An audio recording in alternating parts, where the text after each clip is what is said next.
नमस्कार दोस्तों, स्वागत है आपका हमारे इस YouTube चैनल के ऊपर। जिसमें पिछले वीडियो के अंदर हमने ये जाना था कि कहीं पे भी अगर हमको हमारी कोई बिल्डिंग है उसके अलग अलग जो रूम होते हैं, जैसे बेडरूम है, वेटिंग हॉल है, बाथरूम है, किचन है, इस जगह पे अगर हमको फैन या एग्जॉस्ट फैन लगाना है तो वहाँ पे अच्छा वेंटिलेशन हो, इसके लिए CFM कितना होना चाहिए। लेकिन इस वीडियो के अंदर हम ये देखेंगे कि वो CFM कैलकुलेट कैसे किया जाता है। तो चलिए दोस्तों शुरू करते हैं। आपने कभी कभी ये देखा होगा कि आपने फैन तो लगा दिया पर गर्मी अभी भी नहीं जा रही। उसका मेन रीजन क्या होता है कि आपने सही से उस रूम के लिए ACH कैलकुलेट नहीं किया है। इस ACH का मतलब ये होता है कि आपने एयर सर्कुलेशन पर आवर ये चेक नहीं किया है, या इसके बेस पे आपने CFM कैलकुलेट नहीं किया है। इस वजह से आपकी जो है गर्मी वहां की जा नहीं रही है, फैन चल रहा है फिर भी गर्मी नहीं जा रही है। तो दोस्तों इसकी कैलकुलेशन की शुरुआत करते हैं।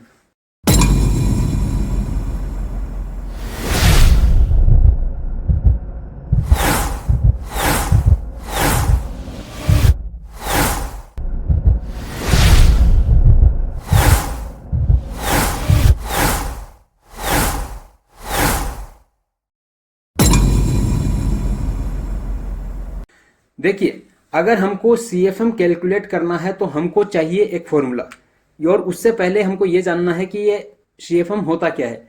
देखो, CFM की फुल फॉर्म होती है क्यूबिक फीट पर मिनट, है ना। तो इसका मतलब ये है कि 1 मिनट में कितनी बार हवा सर्कुलेट होनी चाहिए। और अगर हवा ज़्यादा सर्कुलेट होगी यानी कि ज़्यादा CFM, अगर ज़्यादा अच्छे से सर्कुलेट हो रही है तो इसका मतलब एयर फ्लो आपको अच्छा मिलेगा। और अगर एयर फ्लो अच्छा है तो वहाँ पे वेंटिलेशन और कूलिंग भी आपको अच्छा मिलेगा।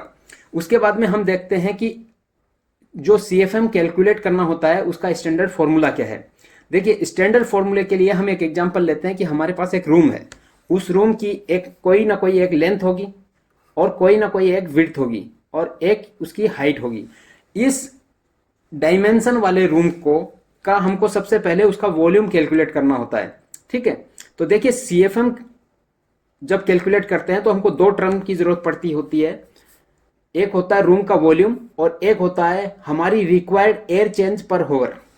ठीक है, मतलब कि एयर चेंज पर ओवर का मतलब आप ऐसे समझिए कि हमको 1 घंटे के अंदर उस रूम की जो भी हवा है वो कितनी बार पूरी तरह से बदल जानी चाहिए। ये हमारी रिक्वायरमेंट होती है और ये अलग अलग जगह के लिए अलग अलग होती है। कि जैसे किचन के लिए अलग होती है, क्योंकि जहां पे स्मेल ज्यादा होती है वहां पे हमको एयर चेंज है पर ओवर ज्यादा चाहिए।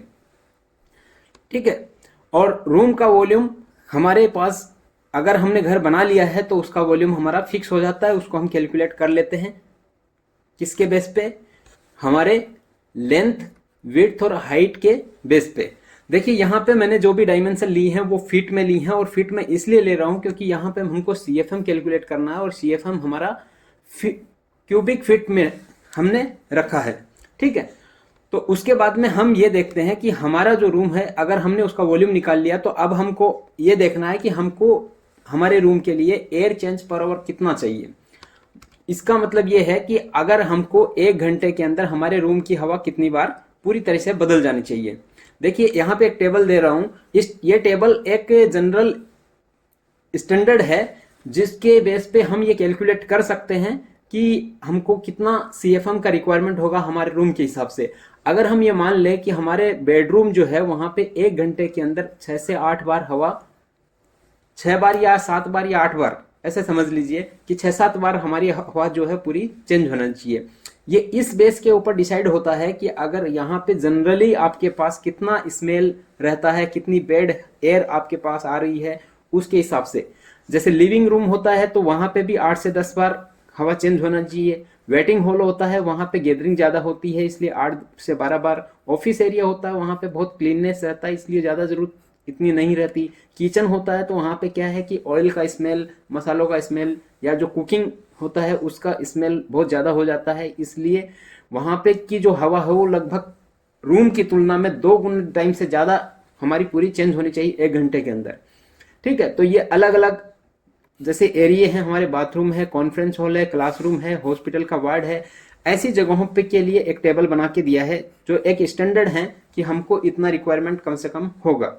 अब हमारे पास दो चीजें हैं, रूम का वॉल्यूम है और हमारे पास एक रिक्वायरमेंट है कि हमारे जो जिस जगह का हम कैलकुलेट करना चाहते हैं CFM, उस जगह के लिए हमको एयर चेंज पर ओवर कितना लगेगा, ठीक है। और इन दोनों के बेस के ऊपर, इसके बेस पे और हमारे ACH के बेस के ऊपर हमने लोकेशन का CFM निकालेंगे। उसी के बेस पे हमको डिसाइड करना पड़ेगा कि वहां पे कितना फैन लगेगा, कितनी साइज का फैन लगेगा और कौन से टाइप का फैन लगेगा, ठीक है। तो अब हम लेते हैं एग्जांपल्स कि इसको कैसे कैलकुलेट किया जाता है अलग अलग लोकेशन के लिए।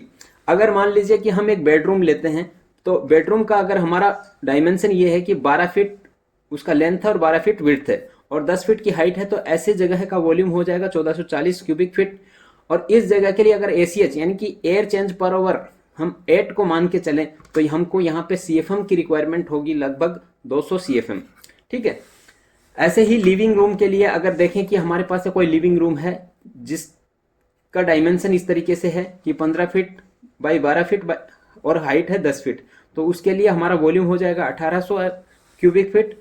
और हमको अगर वहां का ACH 10 चाहिए तो हमको CFM रिक्वायर हो जाएगा 300 CFM। वेटिंग हॉल है, वेटिंग हॉल का मान लो कि एक डायमेंशन लेते हैं और उसकी अगर ACH हम 12 रखते हैं, तो हमको वहां के लिए जो रिक्वायरमेंट होगा CFM का वो होगा 1400 से 1500 CFM का, ठीक है। किचन के लिए हमको ACH बहुत ज्यादा रखना पड़ता है, इसलिए अगर वहां का छोटा एरिया है तब भी हमारा CFM ज्यादा आता है, ठीक है। और बाथरूम होते हैं, वहां पे भी बैड स्मेल होता है, इसलिए वहां का CFM हम ACH 20 को रखते हैं और इसके बेस पे हम CFM कैलकुलेट करते हैं, तो लगभग 150 से 200 CFM हमारा आता है। देखिए, जहां पे हमारे पास एयर को वहीं रोटेट कराना होता है वहां पे हम फैन यूज करते हैं, और जहां पे हमको वहां की स्मेल को बाहर भेजना होता है वहां पे हम एग्जॉस्ट फैन यूज करते हैं। तो इसके बेस पे CFM के बेस पे हमने कैसे कैलकुलेट कर सकते हैं कितना फैन लगेगा, इसका बात हमने पिछले ही वीडियो के अंदर कर लिया है। अगर वो वीडियो आपको देखना है तो यहाँ पे आपको आई बटन में मैं एक लिंक दे रहा हूं, जिससे पे क्लिक करके आप उस वीडियो को देख सकते हो। और एक ये जो सारे वीडियो हैं जहां पे हम कैलकुलेशन बेस पे ये डिसाइड करते हैं कि वहां पे कौन सा वायर लगेगा, कितनी साइज का वायर लगेगा, कितने फैन लगेंगे, कितनी लाइट लगेंगी और वहां पे किस तरीके की वायरिंग करनी है, ये सब को हमने हाउस वायरिंग के नाम से एक प्लेलिस्ट बनाया है हमारे चैनल के ऊपर। उस प्लेलिस्ट के ऊपर आप जाके देखेंगे तो 1 to 1 आपको स्टेप बाय स्टेप बेसिक से हाउस वायरिंग का कंसेप्ट क्लियर होंगे। और उम्मीद करता हूं दोस्तों ये वीडियो आपको पसंद आया होगा। अगर पसंद आया है तो आप इस वीडियो को, इस चैनल को लाइक कर लीजिए, सब्सक्राइब कर दीजिए और आगे आने वाले वीडियो का नोटिफिकेशन आपको ताकि जल्दी से जल्दी मिल सके। धन्यवाद।